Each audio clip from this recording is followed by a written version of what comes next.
Join India coast guard का हम एक नोटिफिकेशन देखेंगे। देखिए ये जो बॉडी है मिनिस्ट्री ऑफ डिफेंस के अंडर आती है और यहाँ पर 260 पदों पर वैकेंसी निकली हुई है। तो हम पहले डेट देख लेते हैं कि आप कब से अपना ऑनलाइन आवेदन कर सकते हो।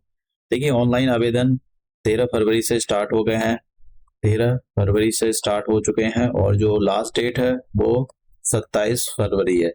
तो मतलब ये जो Indian join India coast guard ये ज़्यादा टाइम के लिए विंडो ओपन नहीं करता है। अब बात करते हैं कि आपकी जो क्वालिफिकेशन क्या होगी। देखिए क्वालिफिकेशन जो है 10+2 और आपके पास मैथ होना चाहिए, फिजिक्स होनी चाहिए। कोई भी यहाँ पर ये नहीं बोला गया कि आपके पास इतने परसेंट मार्क्स होने चाहिए, ऐसा कुछ नहीं है। सीधा आप बस 10 हमने 12th किया हो और मैथ और फिजिक्स आपके पास होनी चाहिए, क्योंकि इससे रिलेटेड क्वेश्चन एग्जाम में पूछे जाएंगे और इसमें यहाँ पर थोड़ा टेक्निकल का काम होता है।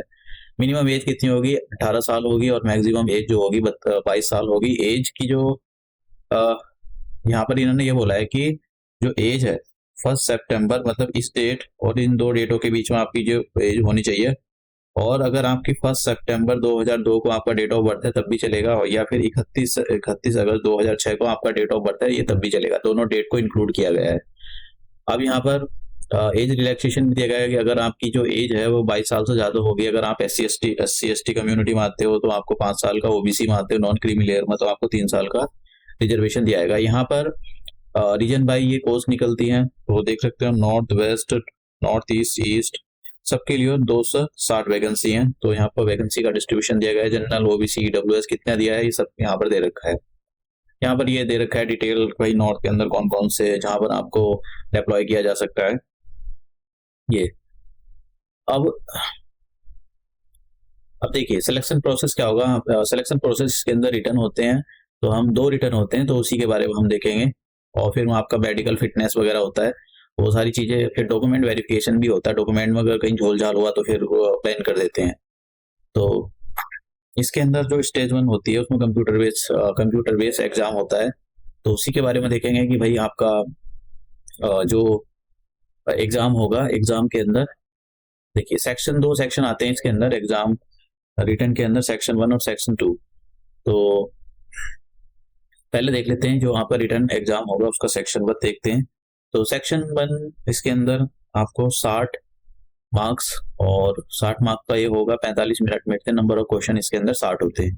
मैथ के क्वेश्चन जो आएंगे 20 आएंगे और 10 क्वेश्चन साइंस के होंगे, 15 क्वेश्चन इंग्लिश के होंगे और 10 क्वेश्चन रीजनिंग के होंगे और 5 क्वेश्चन इसके होंगे। ये जो सिलेबस होता है जिसमें यहाँ से क्वेश्चन आते हैं 10th लेवल का होता है।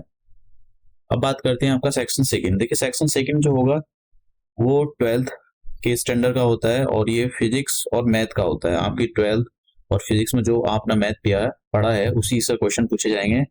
यहाँ पर आप देख सकते हो 50 मार्क का ये टोटल होगा और 30 मिनट दिए जाएंगे। नंबर ऑफ क्वेश्चन यहाँ पर 50 होंगे, 25 फिजिक्स के, 25 मैथ के क्वेश्चन होंगे। यहाँ पर इन्होंने दे रखा है कि भाई कैसे करेंगे वो तो आपको करने की जरूरत नहीं है, ये खुद। इसके बाद में आपका फिजिकल टेस्ट होता है। फिजिकल टेस्ट में जो है आपको 1.6 किलोमीटर 7 मिनट में कंप्लीट करना होगा। फिर आपको 20 उठक बैठक और 10 पुशअप लगवाते हैं ये। तो मेडिकल तो इतना मतलब ये तो इतना हार्ड नहीं होता, थोड़ा मेडिकल हो सकता है कि आपका मेडिकल में कोई दिक्कत आ जाए। डॉक्यूमेंट वेरिफिकेशन होता है और जैसे ही आपका डॉक्यूमेंट वेरिफिकेशन होता है तो आप अप्लाई कर सकते हो। देखिए आपको यहाँ से अप्लाई करना है, कैसे अप्लाई करना है मैं आपको बता देता हूँ। मैं नोटिफिकेशन यहाँ पर डिस्क्रिप्शन अटैच कर दूंगा, हिंदी और इंग्लिश दोनों में देख सकते हो आप। फीस 300 रुपये फीस होती है इसकी।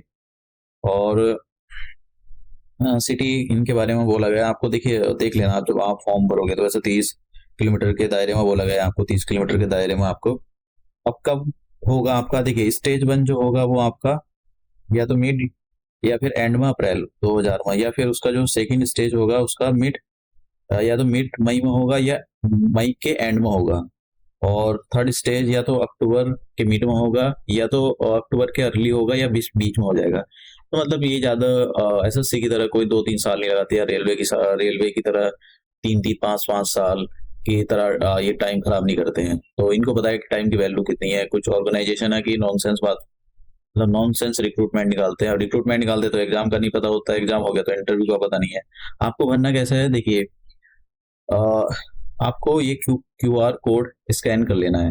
और क्यूआर कोड स्कैन करके आप अप्लाई कर सकते हो। ठीक है, तो मैं इसका आप हिंदी में भी देख सकते हो, जिनको हिंदी में ये पढ़ना है तो हिंदी में ही पढ़ सकते हैं। कैसा अप्रोच करना है मैं बता देता हूँ आपको।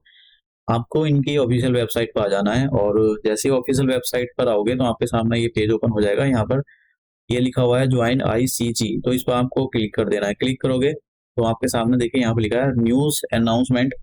तो ये तो ऑनलाइन एप्लीकेशन के लिए, और यहाँ पर क्लिक करके यहाँ से भी जा सकते हो आप। पहले आपको रजिस्टर करना पड़ेगा। उसके बाद में अगर आपको हिंदी या इंग्लिश में यहाँ पर किसी पर भी ये एडवर्टाइजमेंट डाउनलोड करना है, जैसा आपको इंग्लिश में करना है, तो आपको यहाँ पर कर देना है क्लिक। तो देखिए ये खुल गया आपके पास, ये आ गया।